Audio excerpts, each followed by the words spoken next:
ভারতের প্রতিটি ঘরে ঘরে এমন হাজারো মৌমিতা ধর্ষিত হচ্ছে। ওরা আমায় এভাবে কেন মারলো মা? মা, আমি তো যেমন ডিউটিতে যাই সেরকমই ডিউটিতে গেছিলাম, কিন্তু আমি তো জানতাম না যে আজই হবে আমার শেষ দিন। আমি তো আমার জুনিয়রদের সাথে একসাথে কত গল্প করতে করতে খাবার খেয়েছিলাম জানো মা। অনলাইন থেকে অর্ডার করে আনিয়েছিলাম আমার পছন্দের প্রিয় খাবারটি, ওটাই আজ খেয়েছিলাম। তখনও যদি একটুও বুঝতে পারতাম এটাই শেষ খাওয়া, এটাই শেষ গল্প।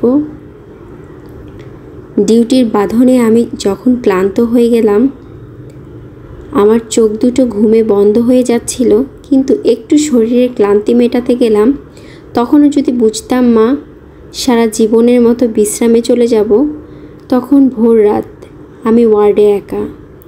ভোরের শীতল বাতাসে আমার একটু ঠান্ডা লাগতে শুরু করলো। আমি লাল চাদরটা ঢাকা দিয়ে একটু চোখ বন্ধ করেছিলাম শুধু। সেই সময়ের অপেক্ষায় থাকা ওরা আমার সাথে। ছি মা, আমার খুব কষ্ট হচ্ছিল জানো। অনেকবার আমি বারণ করেছিলাম, চিৎকার করেছিলাম, বাঁচাও বাঁচাও, কে আছো, আমাকে বাঁচাও। কিন্তু কেউ আমার চিৎকার, আমার আর্তনাদ শুনতে পায়নি জানো তো মা। ওরা পশুর থেকেও বিশ্রী ব্যবহার করতে লাগলো, খেলতে লাগলো ওরা আমায় নিয়ে। আমি ওদের হাতে পায়ে পড়লাম জানো তো। আমি এটাও বললাম যে আমাকে ছেড়ে দাও, দয়া করে ছেড়ে দাও, আমি কাউকেই কিছু বলবো না, আমাকে যেতে দাও।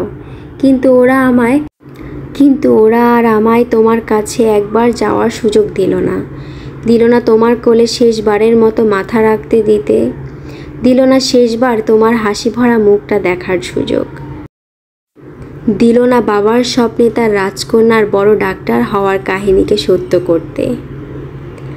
আমার গলা টিপে ধরে, নিজেদের সর্বশক্তি দিয়ে আমার গলা চেপে ধরে জানো মা, আমি অনেক চেষ্টা করেছিলাম বাঁচার, কিন্তু হয়তো আজ কেউই চায়নি যে আমি হয়তো বেঁচে থাকি। ওই পশুদের শক্তির কাছে আমি হেরে গিয়েছি, বারবার হেরে যাই, আমার গলার হাড় ভেঙে যায়।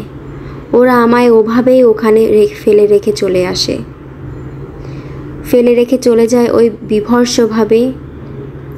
সকালে সবাই আসে, কিন্তু এ কি, আমি কি কারোর সাথে কোনো কথা বলতে পারছি না? তোমাকেও দেখতে পাচ্ছি, তোমায় কত করে ডাকছি, তুমি শুনতে কেন পারছো না মা আমার ডাক? ও মা, মা গো, এই তো দেখো না মা, ও মা, এই তো আমি, তুমি কাঁদছো কেন? কি হয়েছে তোমার ও মা? দেখি মা সামনে একটা লাশের দিকে তাকিয়ে হাউমাউ করে কাঁদছে। এতক্ষণ বলেছি ডক্টর মৌমিতা দেবনাথের কথা। তিনি কলকাতার পশ্চিমবঙ্গের আর.জি. কার মেডিকেল কলেজের 31 বছর বয়সী একজন চিকিৎসক ছিলেন। তাকে ধর্ষণের পর পেলভিক বোন ভেঙে দেওয়া হয়েছিল। শরীরে 113টি কামড়ের দাগ, 150 গ্রাম রক্ত ও বডিলি ফ্লুইড মিশ্রিত সিমেন পাওয়া যায়। একজন পুরুষ যদি প্রতিবার ইজাকুলেশনে 3 থেকে 5 গ্রাম সিমেন দেয়, তার মানে মেয়েটার শরীরে 150 গ্রাম সিমেনের তাকে নিম্নে 30 বার ধর্ষণ করা হয়েছে, যাকে বলা হয় গ্যাংরেপ। মৌমিতার চোখ দিয়ে পানি আসেনি, রক্ত বের হয়েছিল। গ্যাংরেপ করার সময় তার দুপাশ থেকে যে হাত বেঁধে রেখেছিল সেও একজন মেয়ে ছিল, তার ফিমেল কলিগ। আমি আবারও বলছি, তার ফিমেল কলিগ ছিল। ঠিক কতটা ঘৃণা করলে একজন মেয়ে হয়ে আরেকজন মেয়ের সাথে এত নৃশংসতা হতে দেওয়া যায়? সবাই ভালো থাকবেন, নিরাপদে থাকবেন। আসসালামু আলাইকুম।